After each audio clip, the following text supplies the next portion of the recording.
Olá pessoal, eu sou Rafael Rosário, bolsista do PetGap, que é o Grupo de Ação e Pesquisa em Educação Popular da Universidade Federal de Pelotas, e hoje eu vou falar um pouco sobre o trabalho Oficina Madeixes em Porto Alegre, Empoderamento de Crianças na Semana da Consciência Negra. O trabalho foi desenvolvido junto com meu colega Felipe Miller e orientado pela professora Heloísa Duval.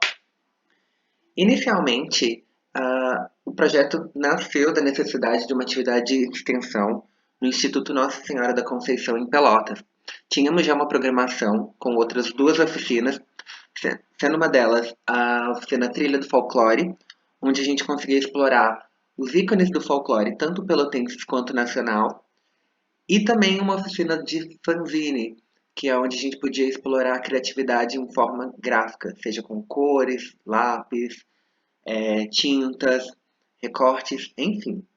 E também a gente queria trabalhar com autorreconhecimento, uma vez que parte dos integrantes do grupo daquela configuração eram negros e cada um tinha uma textura de cabelo diferente. E a gente falou, bom, por que a gente não junta e trabalha com essa questão de autorreconhecimento?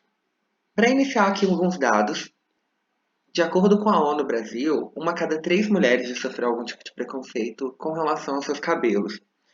Mas, em contrapartida, temos alguns dados que mostram um crescimento na busca sobre essas informações. Então, só sobre cabelos cacheados, tivemos um crescimento de 232%, e com relação aos crespos, 309%. Então, o trabalho tem alguns objetivos que são identificar ações do cotidiano que são racistas, o autorreconhecimento étnico-racial e a valorização dos cabelos crespos e cacheados, além dos cuidados, que muitas vezes não eram feitos de maneira correta pela falta de informação.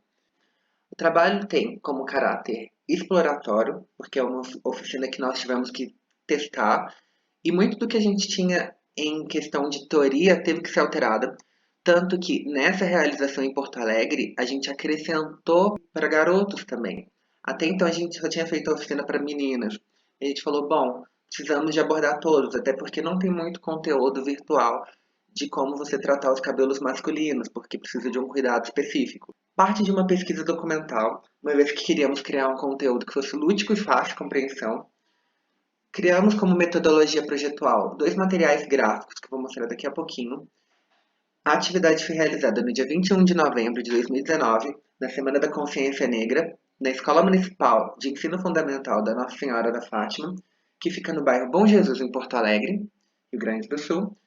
E com isso tivemos 31 alunos participantes. Foram divididos em 2 grupos e as idades eram entre 12 e 15 anos. Como resultado, a gente trabalhou com 5 etapas dessa oficina. A primeira era falar sobre traumas. Para criar tipo uma quebra de gelo, nós fizemos uma atividade Dá um Salve. Então nós falamos de coisas do cotidiano para poder se identificar com relação aos cabelos. Então, por exemplo, uma pergunta era feita: dá um salve quem já teve que sair com o cabelo atolado de creme porque a mãe não conseguia deixar o cabelo baixo. Então, quem já tinha feito isso ou já passou por isso falava um salve. E várias dessas palavras, dessas frases foram reproduzidas para que eles identificassem por quais os processos que eles já passaram.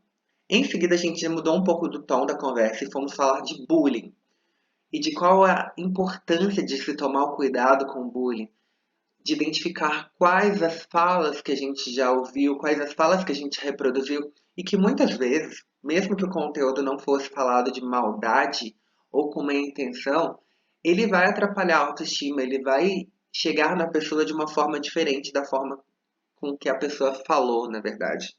Passamos então para o conhecimento dos fios.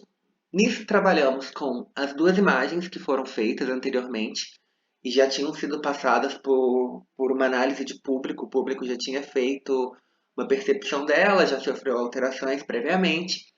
E com isso esse trabalho falava sobre qual que é a textura do cabelo, qual o tipo de cabelo e 2 personalidades, seja uma brasileira e uma internacional, que usam e cultivam e aprovam e falam do seu tipo de cabelo. Então, elas aceitam esse tipo de cabelo abertamente, mesmo que elas passem por mudanças em momentos específicos. Então, tínhamos Rihanna, Oprah, Camila Pitanga, Thaís Araújo e várias outras personalidades, para que eles pudessem se auto-identificar. Falamos sobre tratamentos. Em tratamento, trabalhamos com dicas mais receitas. Então, a gente falava as formas de como se cuidar do cabelo.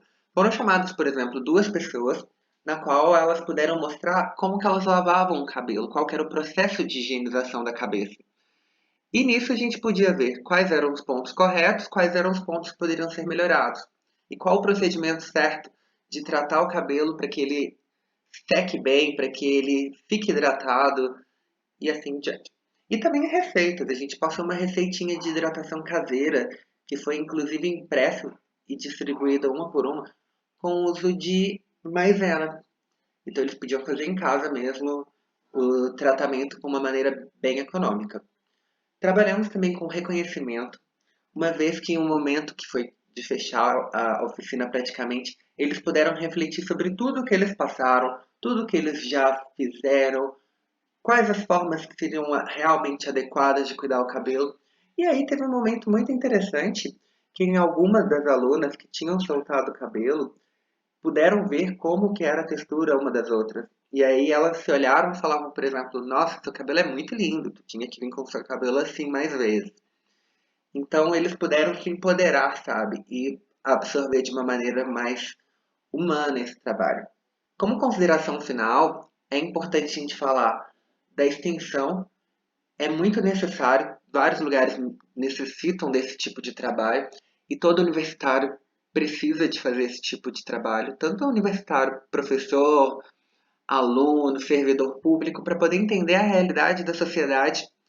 E também a gente precisa de refletir sobre mudanças do projeto. Muitas vezes a gente projeta alguma coisa pensando nas nossas necessidades, mas a gente tem que pensar na necessidade do público-alvo. Essa escola, por exemplo, ela já era bem preparada para esse tipo de atividade. Já como um agradecimento e explicando a situação, o Thiago Isaac, que é um grande amigo, indicou o Bruno Xavier, que fez a conexão com o PET. O Bruno é professor dessa escola, tem um projeto que chama Quilomboja, que fala sobre o bairro do Bom Jesus, a questão histórica, periférica, de empoderamento. Então essas crianças elas já tinham um conhecimento maior desse tipo de atividade, mas não é todo lugar que tem esse tipo de aceitação. Então, tivemos que mudar um pouco o olhar e entender que certos lugares já têm uma necessidade, mas que talvez não sejam as nossas. E outras a gente tem que ter um cuidado até maior, né? E também agradecer o Douglas Almeida, que foi o profissional que trata tanto de cachos quanto cabelo crespo, que passou essa atividade junto comigo. Foi muito importante ele nesse momento. E a politização histórica, né? Reconhecer, identificar os tipos de cabelo, saber de onde a nossa história veio, saber também quais os momentos que a mistificação dos nossos cabelos, que eles não eram bonitos, que deviam ser lisos e tal, vieram também. E identificar que os nossos cabelos são bonitos da maneira que eles realmente são. Bom, definitivamente a gente levou esse posicionamento político em consideração. A gente defende a necessidade de apropriarmos da nossa própria cultura, né? A gente usa da liberdade de expressão, tanto do modo de agir quanto de falar, para reverberar essa temática, que ela é muito sensível, mas ela traz consigo autodepreciação, olhares maldosos e diferenciação e distanciamento social. Então, assim como os meus colegas de grupo, todos nós passamos pelo olhar pelo cabelo mais sensível, né? Nós nos olharmos. E muitas vezes a gente não se sentia bem com isso. Uma vez que diariamente sofríamos de microagressões, a gente sofre ainda, é um processo constante, né? E essas microagressões nem sempre são tão micro assim. Ouvindo comentários acerca da forma, da textura, do tamanho do nosso penteado, do tipo de cabelo, do corte de cabelo. E com isso, por exemplo, se meu cabelo cresce ou se ele não se encontra penteado de lado, com gel, mais alinhadinho, é um momento que eu sempre ouço que é necessário de fazer o corte. Ou de que ele tá feio, ou de que ele parece estar bagunçado. E aí vem comentários com forma de opinião do curtinho ele fica mais bonito. Então a aceitação em si é um processo político de quando nós nos encontramos em sentido oposto ao sistema que oprime. Os participantes não entraram no assunto em específico, porque é muito presente em discussões daquele ambiente, né? Com isso, trago aqui algumas referências. e deixo aqui o meu muito obrigado. Muito obrigado pela atenção.